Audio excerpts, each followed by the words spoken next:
You know, I've played quite a few games in my time here on the channel.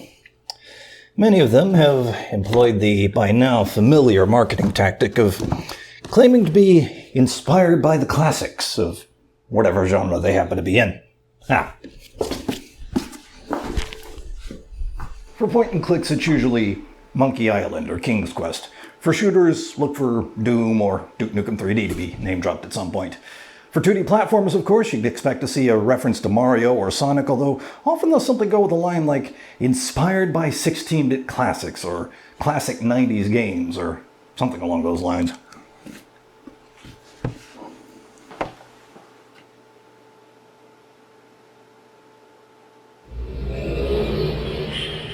And I'll admit, that line has been a contributing factor more than once in my downloading a game.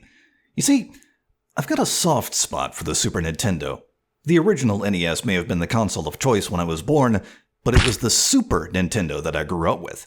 So naturally, when a new game rolls around claiming to be inspired by one of the greats from that era, yeah, I sit up and take notice.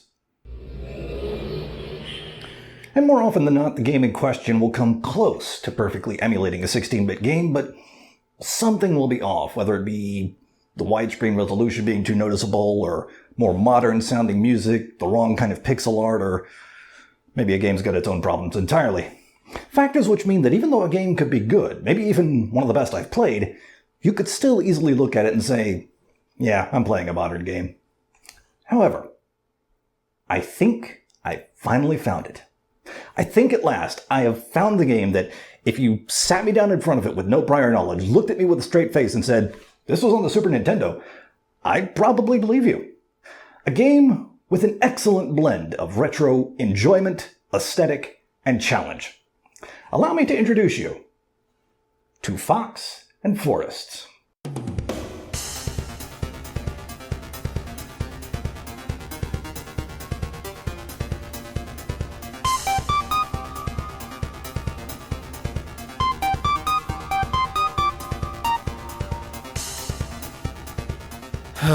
Just look at this game. No, better yet, listen to it.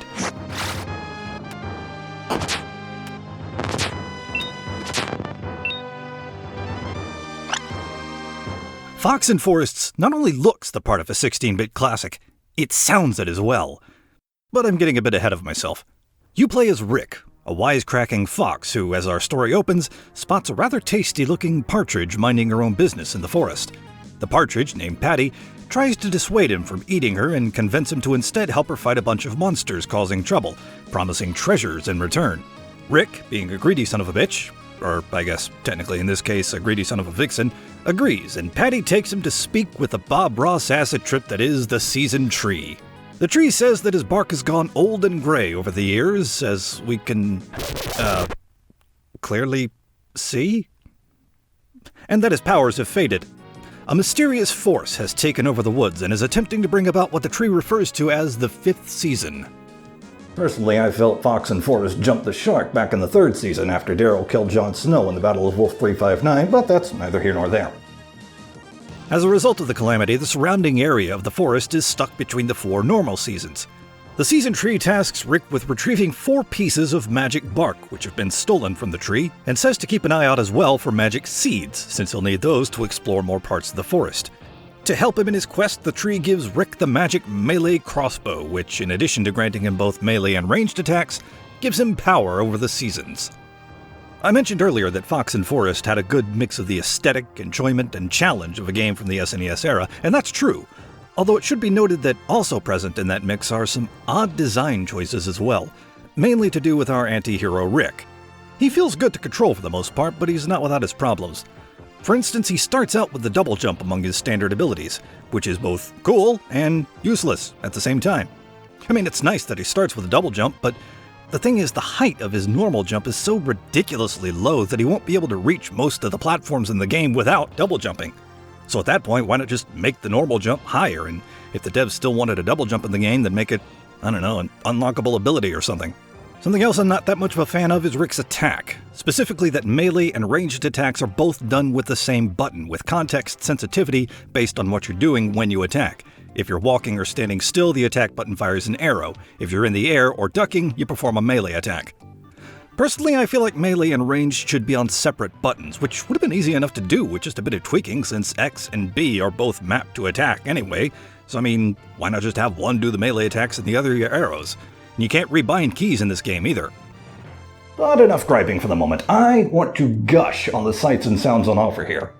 Now, I've reviewed some games in the past that have nailed an attempt to harken back to a previous console generation, namely Super Galaxy Ranger Luna 64 and MacBat 64. But of course, as their names imply, they were inspired by the Nintendo 64. And while I've played and reviewed plenty of retro-inspired pixel art games in the past 5 years, none of them have really jumped out at me as being a true callback to the 16-bit era until I played Fox and Forests. That's thanks in very large part to the chiptune soundtrack, which almost immediately became a huge favorite for me. When I first opened the game, saw that title screen, and heard the main menu theme kick in, my instant first reaction was, yeah, this game gets it. I was instantly drawn in. And that quality is persistent throughout the entire game. I can't think of one song that sounded annoying or like it didn't belong. And if I had to pick a favorite, it would probably be the theme from Gorgeous Gorge, the second level of the game.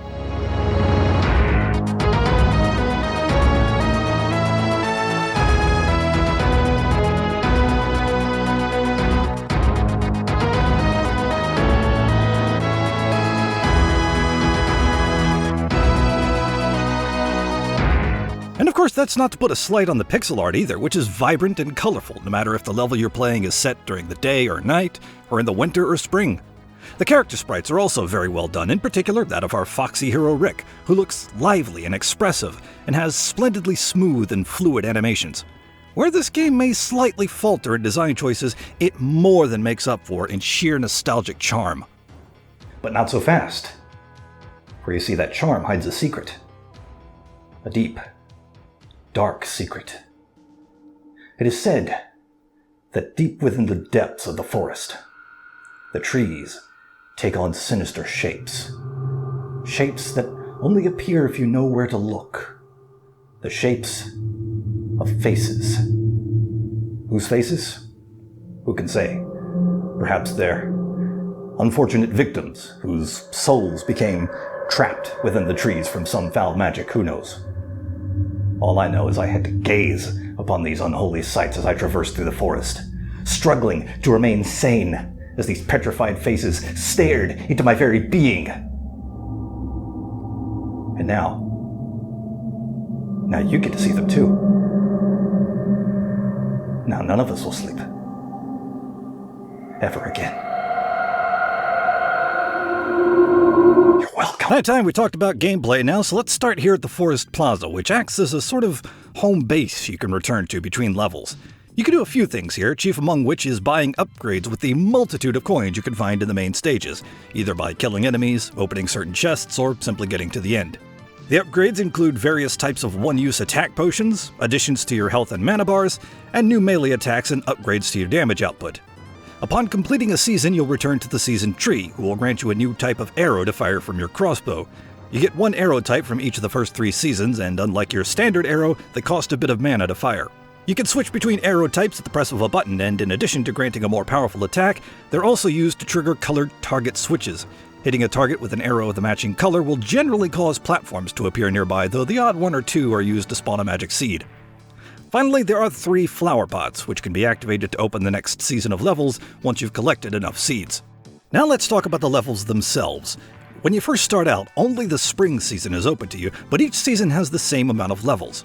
2 side-scrolling levels, followed by a boss fight, followed by a bonus level which is unlocked once you've found all the magic seeds in that season. The majority of the side-scrollers are your typical run-and-jump platformers, where the main goal is simply to get to the end. You'll of course find plenty of enemies to block your way, and they generally come in 3 types. Your standard enemy that may take 1 or even 2 hits to kill, a tougher enemy that takes and deals much more damage, and some kind of flying enemy which will generally go down in 1 hit, but, unlike most others, they'll constantly respawn, even on top of you if you're not careful where you're standing. Now normally at this point I'd be complaining about the lack of enemy variety, but I don't know. Something about the way Fox and Forest handles it makes it not near as noticeable. In fact, the enemy similarity didn't really even occur to me until I started writing the script for this video. Plus, it helps that you have a choice of 3 difficulties when starting a new game, with each choice affecting how much damage the enemies can take and deal. Rick himself can take a few hits before he goes down, but while there are no extra lives or game overs to worry about, dying is still a pain in the ass, as it sends you back to the start of the level, with all your progress in said level reset.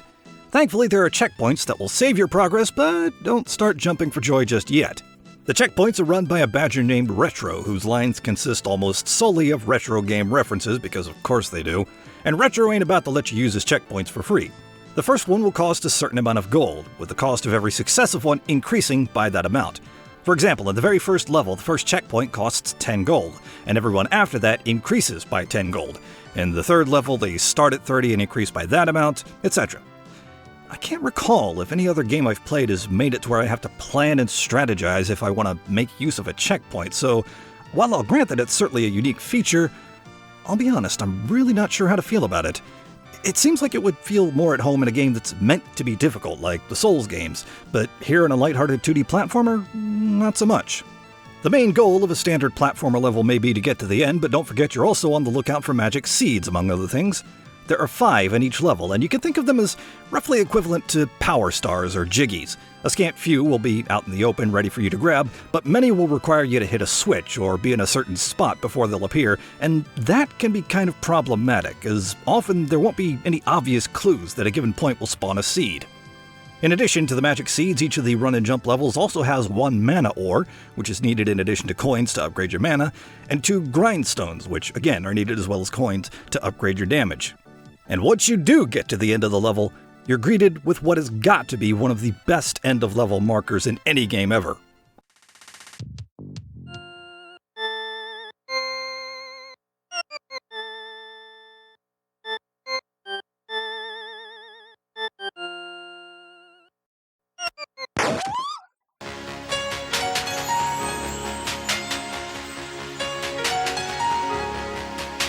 But you'll recall I said that the run and jump sections comprise the majority of the side-scrolling levels. There are some outliers. Specifically, 2 of the levels, one in the summer season, the other in winter, are auto-scrollers with a few differences to the standard platformer level.